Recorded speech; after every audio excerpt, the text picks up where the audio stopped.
Hello and welcome to BYJU'S Exam Prep IAS, presenting to you the daily quiz for 24th of November 2022. But before we begin, here is an important announcement. We have organized a free online workshop for you to understand the strategy to crack the UPSC exam. To crack the exam and to get a better rank, you need to know how to stay ahead of your competition, right? To understand how to do this and to excel in the UPSC exam, join our free live workshop on the BYJU'S Exam Prep app on the 26th of November at 6 p.m. All you need to do is register for this workshop by clicking on the link given in the description box. Also, to stay up to date about all our initiatives and also all the current affairs for your exam, do join our official Telegram channel. The link to the channel is also mentioned in the description box. Now let us begin and take a look at the first question for today. MAARG Portal was launched under which of the following initiatives, schemes or projects of the Government of India? Option A, Bharatmala Pariyojana. Option B, Startup India. Option C, Atal Mission for Rejuvenation and Urban Transformation, also known as AMRUT. Option D, Kusum Scheme. What is the context? This article in the PIB today talks about the MAARG portal.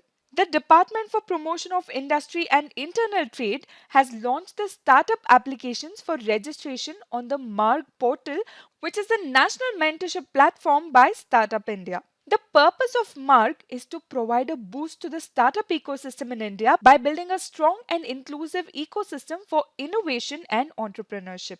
Right? MAARG stands for Mentorship, Advisory, Assistance, Resilience and Growth. The objectives of the MAARG portal include providing sector-focused guidance, hand-holding and support to startups throughout their life cycle. It also aims at establishing a platform that facilitates intelligent matchmaking between the mentors and their respective mentees. By doing so, this will help the startups get effective and efficient mentorship. The other objective of MAARG is to build an outcome-oriented mechanism that allows timely tracking of the mentor-mentee engagements. So these are the objectives of MAARG. Now, MAARG is being operationalized in 3 phases that include mentor onboarding, startup onboarding, and MAARG portal launch and mentor matchmaking. Currently, startup applications are being accepted on the MAARG portal. Therefore, the right answer to our question here would be option B. MAARG is a national mentorship platform by Startup India. Moving on to question number 2. Which of the following pairs is or are correctly matched? There are bilateral military exercises and the participant nations. Number 1, Mitra Shakti, India and Nepal. Number 2, Garuda Shakti, India and Indonesia. Number 3, Shakti exercise, India, Sri Lanka. Number 4, Vajra Prahar, India, USA.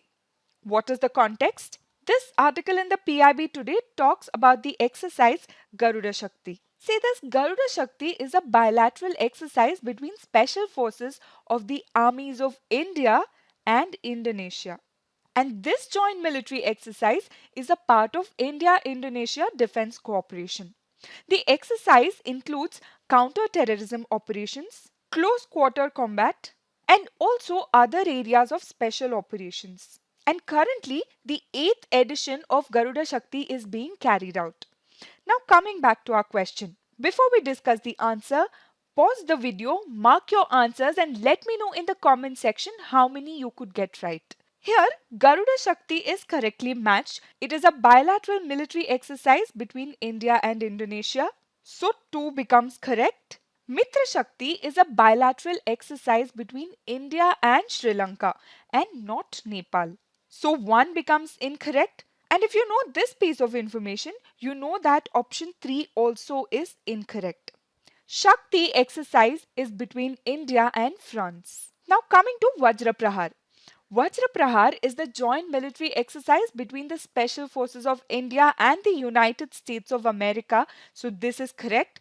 This exercise started off in the year 2010 but was not conducted for periods between 2012 and 2015 and also in the year 2020. Therefore, the right answer to our question would be option C, 2 and 4 only. Now here is a task for you for today. Let me know the name of the bilateral military exercise between India and Nepal. Drop your answers in the comment section. Now let us take up question number 3. Consider the following statements with respect to Sikh Guru, Guru Tegh Bahadur. Number 1. He composed the Japji Sahib. Number 2. He helped Raja Ram Singh to broker a truce with Ahom king. Number 3. He founded Langar or the system of community meals. Number 4. He was also called Tyagmal. How many of the given statements is or are incorrect? What is the context? This article in the Indian Express newspaper today talks about Guru Tegh Bahadur ji. This is in the backdrop of the observation of the martyrdom day of this Sikh Guru. He is the Sikh Guru who stood up against forcible conversions by the Mughals and was executed on the orders of Aurangzeb in the year 1675. He was executed where currently Gurdwara Sisganj Sahib is located in Delhi. Now talking more about this Sikh Guru, Guru Tegh Bahadur was born in Amritsar on April 21st, 1621. As a boy, he was called as Tyagmal. But later on, his bravery and swordsmanship earned him the name of Tegh Bahadur. Please remember that he is the 9th Sikh Guru. It is said that while he was on the way back from Dhaka, Raja Ram Singh sought his help to broker a truce with Ahom kingdom, and Guru Tegh Bahadur helped. And now Gurdwara Dubri Sahib on the banks of Brahmaputra commemorates this peace accord between Raja Ram Singh and Ahom king. It is also said that Guru was honored at Guwahati's Kamakhya temple. Now coming back to our question. Statement number 1 here is incorrect. Japji Sahib is the Sikh thesis that appears at the beginning of Guru Granth Sahib. It was not composed by Guru Tegh Bahadur. Let me know in the comment section who composed this. Statement number 2 is correct. Statement number 4 is also correct. But statement number 3 here is incorrect. While it is believed that Langar was started by the first Guru, that is Guru Nanak, the second Sikh Guru, Guru Angad Dev, and his wife, Mata Khivi, played a crucial role in strengthening the tradition of Langar or community meals. So the right answer to our question would be option B, 2 statements only. Moving on to question number 4. The terms Telstar, Azteca, Al-Rihla were recently seen in news in the context of option A, Winter Olympics, option B, FIFA World Cup, option C, ICC Cricket World Cup, option D, Hockey World Cup. What is the context? This article in the Indian Express newspaper today talks about the history of World Cup balls. Al-Rihla is the official match ball for the Qatar World Cup.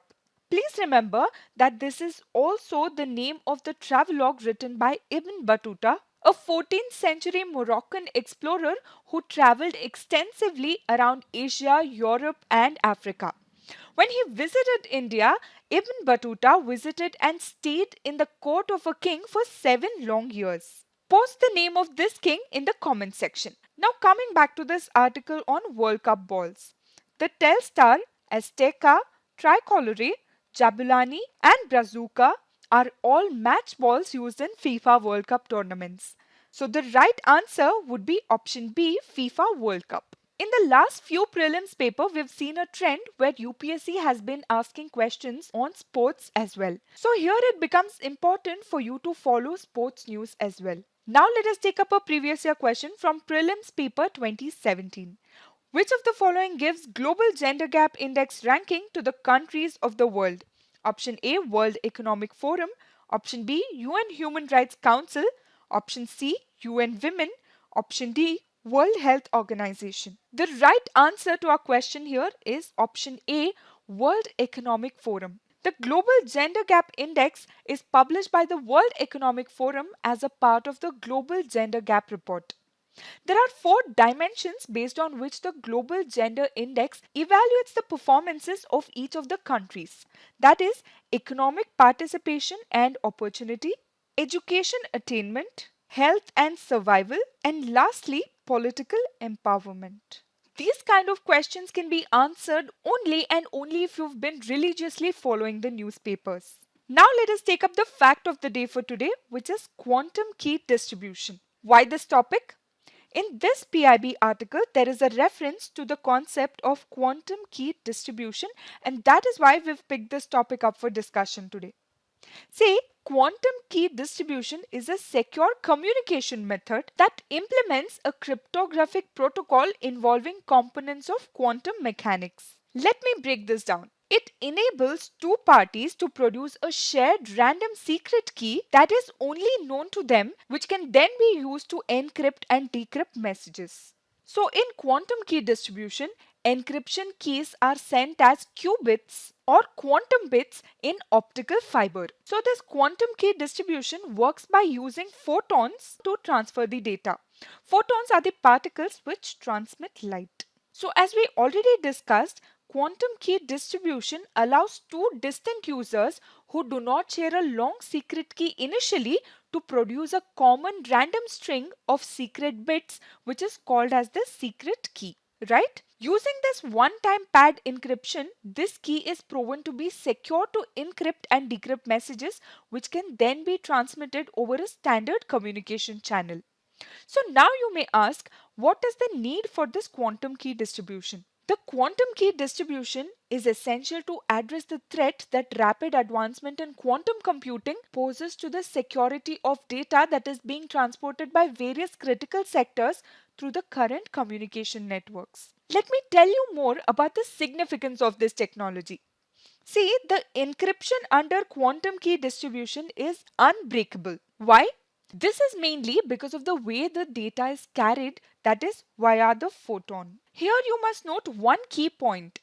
A photon cannot be perfectly copied, and any attempt to measure it will disturb it. This means that when a person is trying to intercept the data, he will leave a trace, right? So the implications of quantum key distribution could be huge for cybersecurity, making businesses safer. But also please remember that this will make it more and more difficult for governments to hack into communication when required. That is all for today. Thank you for being with us. Keep watching and keep learning.